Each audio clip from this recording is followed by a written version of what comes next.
All right, so now we move on to our last, but certainly not least game, Doom, the 1993 version of the game, not the recently released game of the same name. But I think we did want to talk about the new Doom, since the old Doom, since the new Dooms received so much awesome press lately, and I think it'd be good to look at its roots. It makes sense. Yeah, it makes sense to go back and look at the series' roots. But in any case, the game was nominated by @M Fedorowski and was developed by id Software, published in 1993, and was released for PC DOS and eventually almost every single system that can run any kind of code at all. It's been calculators, washing machines. It doesn't matter. It's actually been run on ATMs as of late, and also oscilloscopes, which is like where video games have come from. With Tennis for Two, were run on oscilloscopes, not even televisions.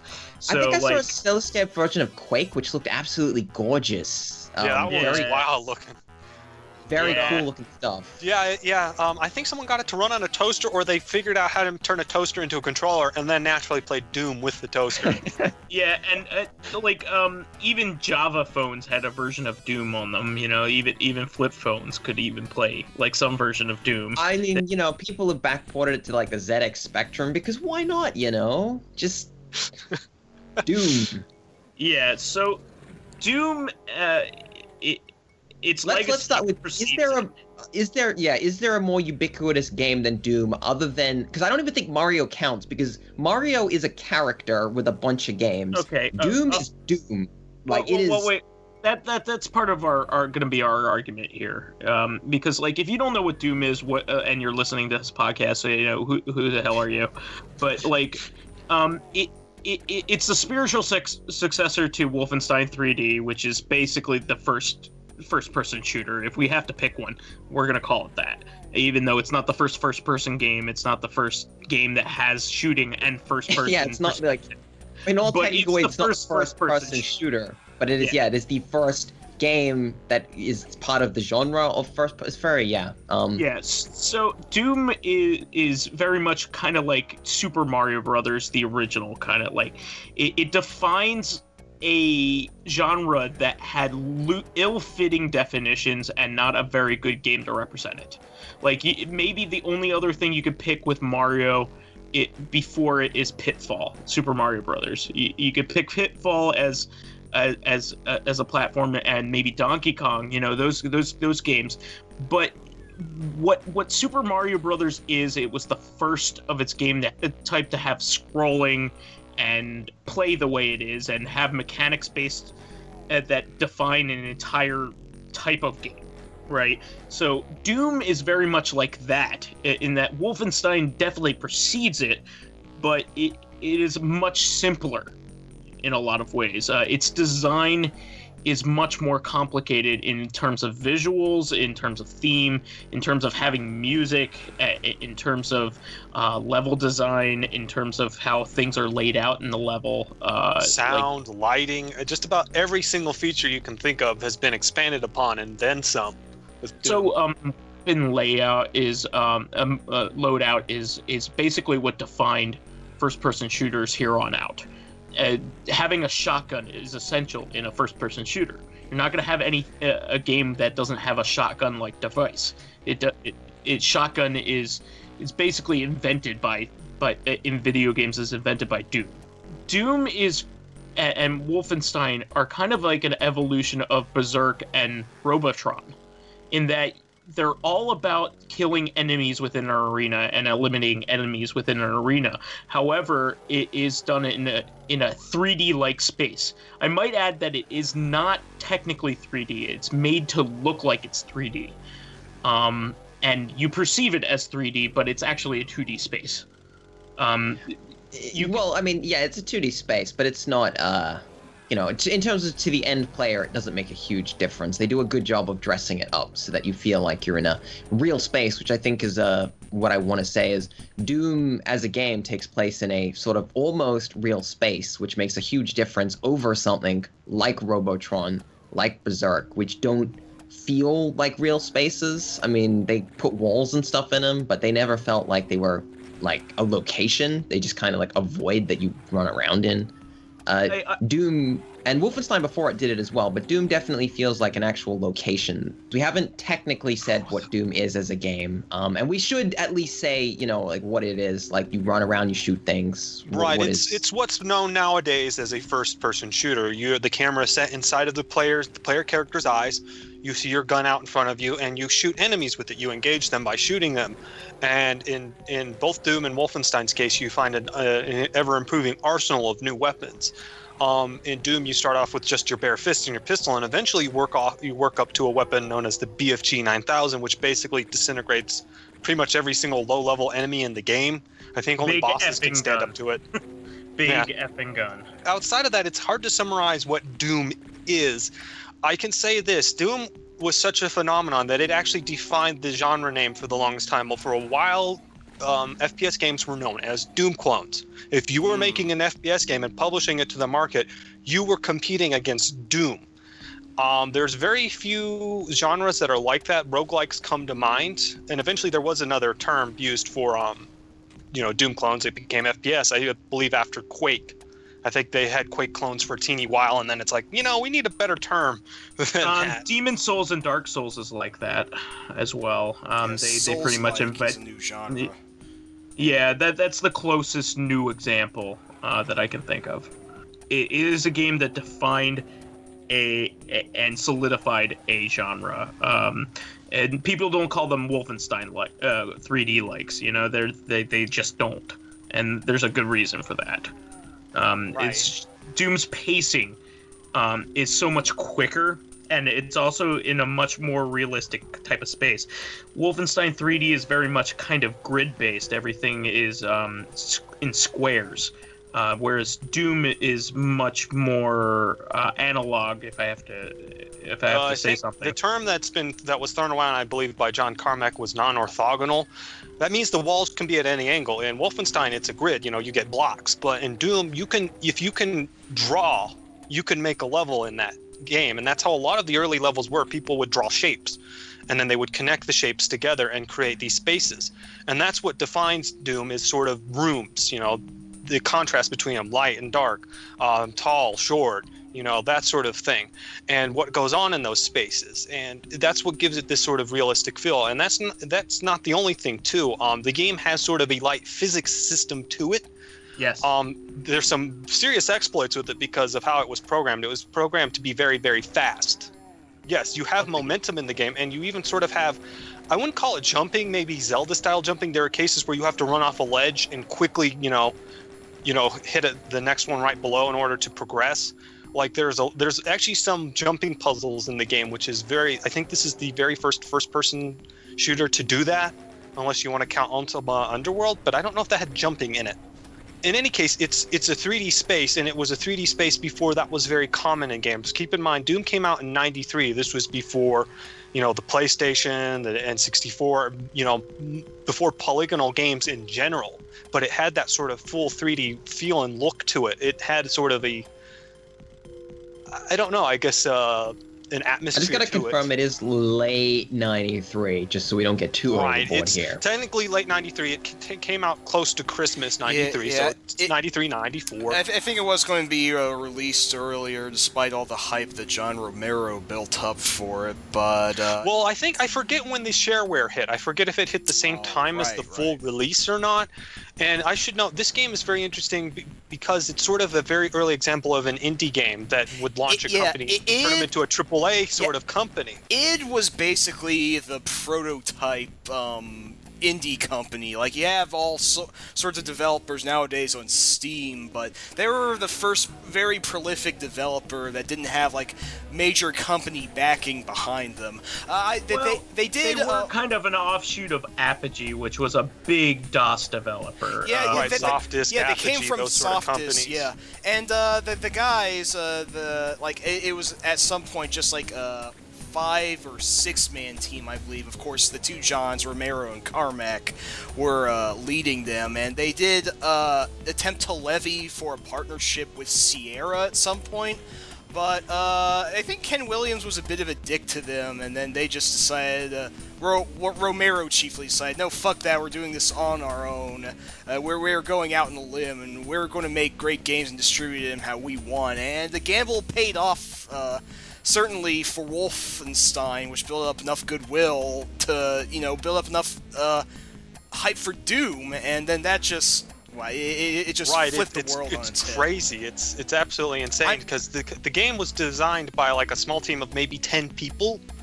I meant that's in that sort of game of that sort of scale. I meant that would be unheard of today to some degree. I meant you see it sometimes, but and the programming of it was absolutely genius at the time. It was extremely efficient.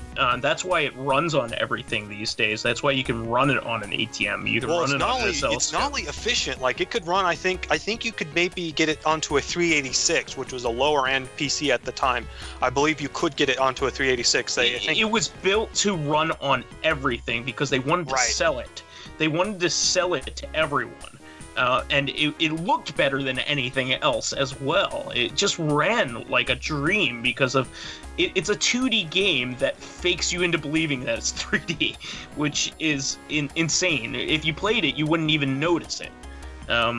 If you look at it like, they were releasing games in the, Build Engine, which I know the Build Engine is a better engine, but visually, you had games that were coming out 4 or 5 years later, which were still not being considered like an unacceptable visual game that don't look much better than Doom. They might have more on the back end going, but visually, this game was strong for like 5 years. Like there was no complaints about it at all. Right? Yeah. The other reason why it was ported to everything is because at some point, John Carmack released the source code. Like id Software released the source code, and not just released it, they made it free under the GPL. Yeah, there's a definition there. It's kind of the legal concept, but if you wanted to and you knew how, you could take the engine and you could just port it. You could do whatever you want with it. You could make your own game with it. You could publish your own game on the engine if you wanted to. Yeah, so there were all kinds of games that were made on this that were distributed in software outlets at the time. I remember there being like Simpsons Doom games and things like that, like unlicensed. Right, yes. Simpsons Doom games actually sold in stores, like shareware discs and things like that. We should also talk about how this game was distributed because by today's standards, it's very odd. Yeah, and I believe it did start out as shareware. I forget exactly through who licensed it. Then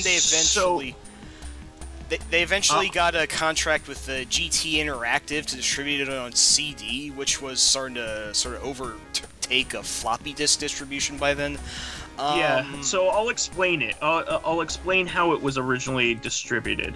It was a shareware game, much in the line of Wolfenstein 3D and other Apogee games at the time, like Commander Keen, where they would release the first episode, like the first third of the game, free to be downloaded off of the primitive internet at the time through BBSs and bulletin boards and things like that. You would download it if you had access to the internet at the time, which only the biggest nerds of the nerds had this. And so you would be able to download the first half of the game. So that's why like the first level of Doom, very much like the first level of Super Mario Brothers, is so iconic because everybody had it because it was free, and just everybody played it, and you would get this game for free, and it was legal to have this game. And what you had to do in order to get the rest of the levels, I think there's 16 levels in all in the first game. Is that correct? There's 20. Wait, let's see. Okay, so there's 9. There's 3 episodes of 9 levels. 27. Initially. Yeah, 27 levels. Counting all the secret So the full version, you'd be getting around 16 more levels, 18 more levels. So what you would do is you would actually, you would either write the company and write them a check, or give them a call. They would actually tell you the phone number of the company, like a not even a toll-free number. Like a number where you could call the company and tell them like a major credit card over the phone and have them send it home to you. It wasn't sold in stores like that. And then later on, they had the shareware discs distributed in stores because it was so popular. People just wanted to buy the shareware episode. They wanted to buy something that was free, but they didn't have access to the internet at the time. So they allowed stores to sell discs of the shareware episode. That's how my family got a hold of it. In the shareware, keep in mind, each episode at the time, I don't think you could buy Doom piecemeal. Some games you could buy it per episode and it would be cheaper. Yeah. So the original episode would have cost you about the first section, maybe $5 to $10, which there are indie games that probably have less content than, the original Doom episode 1 that cost more than that. Because of the way it was distributed, it's very difficult to find an original box copy of Doom, because you would have needed to order it specifically from id Software. So, and it doesn't have a UPC on it or anything because it wasn't sold in stores. So, it's extremely hard to find because also, if you were outside of the US, because obviously you guys are all in the US, you had to pay a huge amount of shipping to id to get a copy of this outside of the US. I think they would charge an enormous shipping fee even if they shipped, and I don't even know if they actually always did. Yeah, and I believe this is also the genesis of the multiplayer first-person shooter. Is that correct? This is one of the first multiplayer shooters, at least online, because I think before Doom there was MIDI Maze, but that used the MIDI port on the Atari ST to connect. Which is Faceball, right? Faceball, yeah, MIDI Maze. Yeah. But this is the first game to have online multiplayer. Now, again, this is in '93 when the internet sort of barely existed. It was kind of becoming a thing, and you could connect to someone. Usually it was college campuses. This is where the game would really usually land by storm. It had co-op and deathmatch, I believe. I forget. There were certain command lines you could set to put the game in that mode.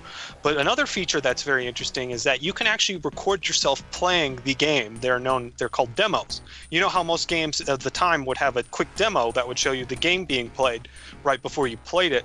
Well, Doom lets you record some of your own. You typed in a certain command and then it would record everything you did as inputs, which that causes issues with later versions of the game because they might have changed how fast you moved or something, so one input may not work. It's very similar to how speedruns are done today, or how inputs work on tool-assisted demos. It's very, very interesting. But a lot of modern speedrunning culture could possibly be traced back to Doom, which is fascinating when you think about how big that is today.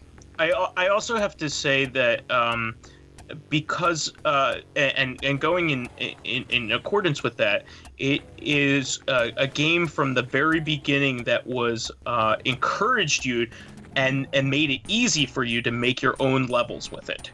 They made it very easy for you to mod it and make your own levels and share them with people. They encouraged it. They loved it, and even packaged some of those levels eventually in Final Doom, which is the third major release in the series. So you had people that loved this game's mechanics and the way it worked so much that they made their own levels. Kind of like the only other game that I can think of before this that people did this with was a Balderdash. Balderdash had that. Lode Runner as well. Those are Lode Runner, yeah. Those sort of games, yeah. And yes, they designed it to be moddable from the start, and eventually people loved the game so much they figured out how to crack the format to not only build new levels, but also to insert new graphics, to even change how the game plays. Like, there are some absolutely insane what are known as mod today's, but would have been known as partial conversions or total conversions at the time. One of which was the infamous Aliens total conversion. That one basically turned Doom into Aliens, and it's absolutely wild. You can still find it out there today and play it. Eventually, they would try to follow that up with Aliens Quake, but I believe that one was cease and desisted by Fox itself, and led to the term being to a mod being foxed. That was the term for being cease and desisted for a long time.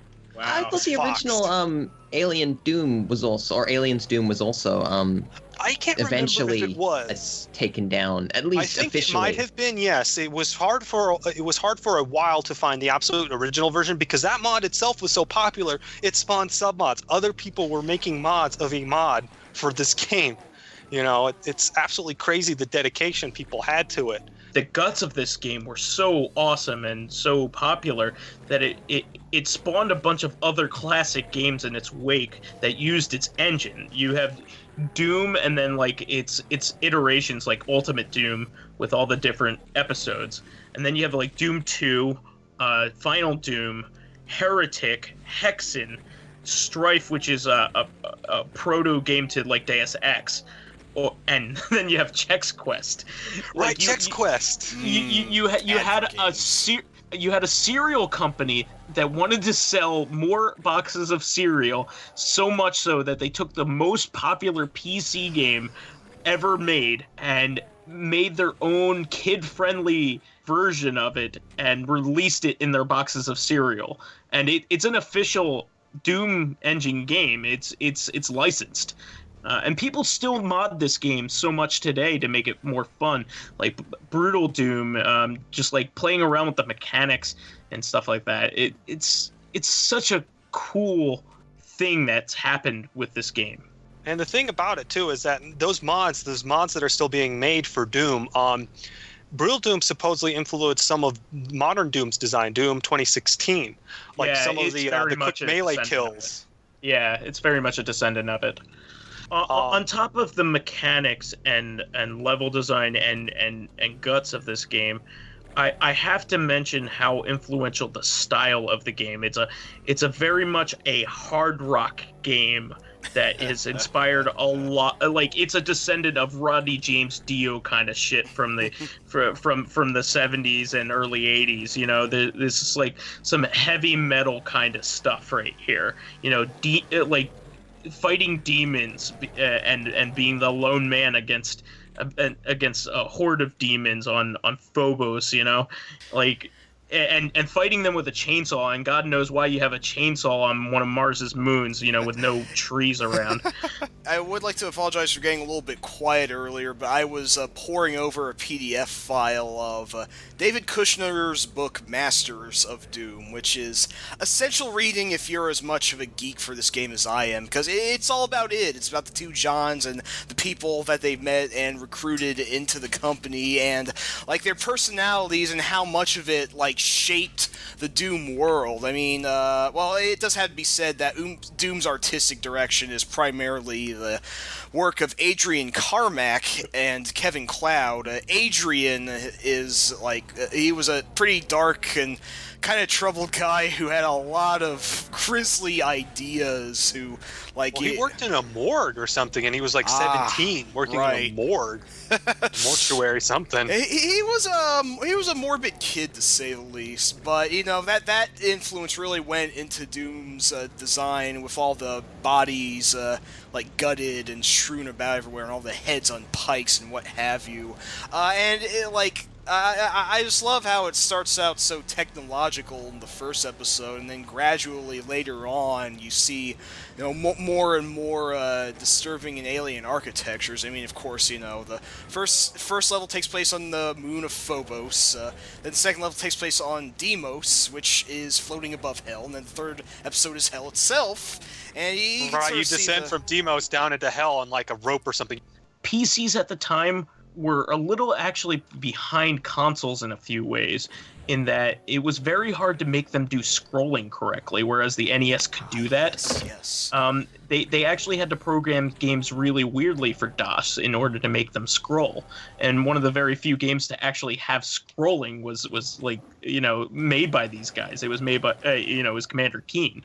People take for granted these days that PCs are way more powerful than console hardware, but back then they just worked differently. PCs weren't made to do that kind of thing. Yeah, back then, in the 80s, PCs were usually thought of to mostly just be with mostly just give you like adventure games and RPGs, you know, get games that aren't exactly like Twitch reflexes. They move slow. They were for more thinking players, but, you know, thinking of something that went at warp speed, like Gyrus or Thunder Fox? No, I don't know why I pulled it. Rolling Thunder. It'd be really difficult to fathom games like that running on the PC, but Carmack saw it as a challenge, which he worked really strenuously to try and overcome. And he eventually did figure it out and made his, and this it might be relevant later for the ranking, but he Carmack and Romero worked to make their own version of Super Mario Bros. 3 for the PC, which they actually wanted to pitch Dangerous to Dave and Nintendo. copyright infringement. I mean, there's more than we could ever say. Satenga mentioned the Masters of Doom or whatever. Like, that's we're never gonna fit exactly that whole book in there. Like, there's a huge amount of all this game and everything that it would do after as well. Like, there's very few, like, design-wise, there's very few games in the first-person genre that weren't at some point owe something to Doom in a lot of ways. Like most games, even like Call of Duty and everything, is very much like Doom. They're very much like Doom games. There are very few games that stray at all, even in the weapon loadout. You have shotguns, you have a chain gun, you have a machine gun, rocket launcher, rocket launcher. You have a really big weapon. gun. You have a really awesome melee weapon. Even your melee weapon when you start in Doom is awesome because you're just punching demons with like brass knuckles, which that is so badass. With Kevin Cloud's incredibly hairy arm as the model. He was the model for quite a few FPS games, by the way. I believe he was being the model up until Shadow Warrior or something. Nice. It's crazy. That guy's awesome. I want to say that, like, a giant part of Doom's success was really just due to the guys behind it. The two Johns, Carmack's programming acumen, and Romero's amazing sort of attitude. He was the hype man for all of id, and just his enthusiasm for everything and promoting and playing the game as much as he did is genuinely childlike. The exuberance that he had for his own products, and don't sell him short on his technical. I believe like his ability to refine and design levels was quite high up there. He was also really smart too, and I mean, he really worked very well in tandem with Carmack to make the pushes ahead that he did, and he was always egging Carmack on to do other things as he was, taking care of the actual levels. Like, he really understood, like, he played so many video games himself that he knew what a good video game had to play like, and the map design of Doom is very much impeccable due to his guidance. It's hard not to talk about the whole game's legacy. Like, this game set so much in stone. It's one of the first games with online multiplayer, with sanctioned modding by the company. They released the level editor they used for the game, I believe. To give people the kind of idea what kind of runaway success this game was, it was on more computers than Windows 95 was. When Windows 95. It's an interesting bit of trivia, but it's always important to remember that's taken from when 95 just came out, after Doom had been out for a while. That still tells you the sort of daunting task they had. Like, one of the first things that Microsoft did was port Doom to the Windows 95, wasn't it? And it was programmed by Gabe Newell, by the way, of Valve. It all connects together, Essentially, how do you rank something like this that has this history, that has this entire sort of mythos around it? It's a mythical game, like. Yeah, I mean, it has so much story behind it, and so many descendants, so much of a legacy. It's such a tough game to talk about. I mean, the first question is has Doom as a game been completely made irrelevant by everything that came after it? Like, has it? No, because it's still fun, and it's good in its own right, as well as its descendants have been good. I mean, it's a primal game, kind of like Robotron is, or Super Mario Brothers 1. It's a game that defines everything after it and still is worth playing. And that's the other thing. It holds up in such a way that Doom 16 was still pulling things from it, and it still feels fresh and relevant today. Like, a lot of the level design in that game is like pulled straight from the original. And then you have the snap map and stuff like that. It's just... Yeah, every single weapon from the original Doom's arsenal is in the new Doom. Only like 2 new ones were added. Okay, we're so much getting fun. ahead So of let's go ourselves. into ranking here. We have to decide whether this is better or underneath Super Mario Brothers 3. I'm not going to say worse because that's ridiculous. Both of the games deserve their spots here. Super Mario Brothers 3 is an exemplary game, a game that people mod today still, just as Doom 3. That's People, a good point. in fact, so much so that they made an entire official game built around modding Super Mario Brothers levels. Mario 3 and Doom have a bit of a fight here, and because when you go to pick a game to show to somebody who doesn't know what a video game is, you would probably either pick Doom or Mario Brothers 3. If you went with that, I would almost certainly say Super Mario Bros. 3 is going to win. If you just went purely by which game would you pick to show someone to explain what a game is, mostly just because I wouldn't be like, okay, here's this super violent heavy metal thing that, people are gonna some people are not gonna like Doom. It is slightly more specific than Super Mario Brothers, which I think is one of the most basic and approachable games ever. Like, you run, you jump, most things make sense, and it doesn't have kind of weird little things like... You haven't really mentioned any negatives on Doom, but I do think at times, you guys did go into the levels, and I think it's true that sometimes they can be a little bit more confusing to kind of deal with. You're like, I'm lost, I'm actually lost, and I don't actually know where I'm going at this It point. does have an auto map, thankfully, something that their later games Oh were yeah, able to that's have. something I forgot to mention. That was a feature that It's a good auto map. That Yeah, was and missing. they invented that. Yeah, it was missing in and Wolfenstein that's- 3D, but in Doom it was just so helpful to have that. It is important to, Doom is a great game, but I don't know if I would introduce it to someone's very, very first game, although that's what happened back when it was brand new. I mean, But at the time, just its existence was amazingly impressive. I do think that compared to Super Mario and Mario Brothers 3 and those ones, I think Doom had a lot more of a hard time being as good as it is. Because, in a lot of ways, Super Mario Brothers was refining and following on from what all the Mario games and other platformers did. They had kind of a direction, and they kept refining it and getting it right. Whereas Doom has only a couple of kind of semi-immediate predecessors, and Doom is just like, bam, it's almost perfect. Get out of my way. It's like... Well, okay, I agree entirely with Cal on this, by the way. Well, okay, if your argument, I guess, in that sense is that Doom is already the pinnacle, it can't get any better than that, stifles conversation, or, however you want to phrase it in that case. If we're talking about what sort of game to introduce to a person, that very much depends, because nowadays, first-person shooters are one of the core genres. Super Mario Brothers 3 isn't really. That's a good example of a classic game to me. And it's also a good example of a Nintendo game. But the problem with using something like Super Mario Brothers 3 as an introduction is that it's a Nintendo game. It gives you a good example of what Nintendo is all about in a lot of ways. But it's not necessarily a good indication of what video games as a whole are. It's, I guess, a better example of what they can be. So that's it's hard to say in that case. I mean, this was one of the first games that I fell in love with. I wouldn't say it was a full-on obsession, but it was one of the first games that really, really made me care about games in a way. It made me really double down onto I started downloading other shareware games. It had a knock-on effect on that industry to get people to play games.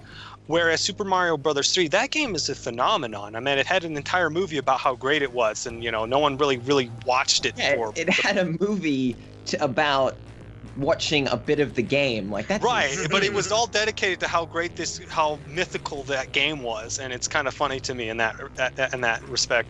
Doom and Super Mario they're too juggernauty to be like, this one is just better.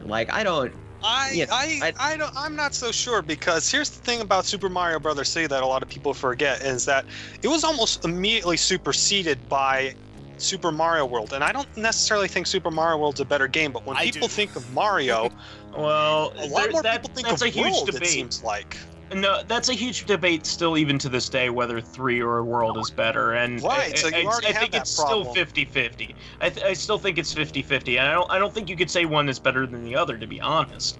I mean, I think you can have a preference, but I think World and 3 are so perfect on their own that it's really hard to pick, and that's why that argument still exists. Right.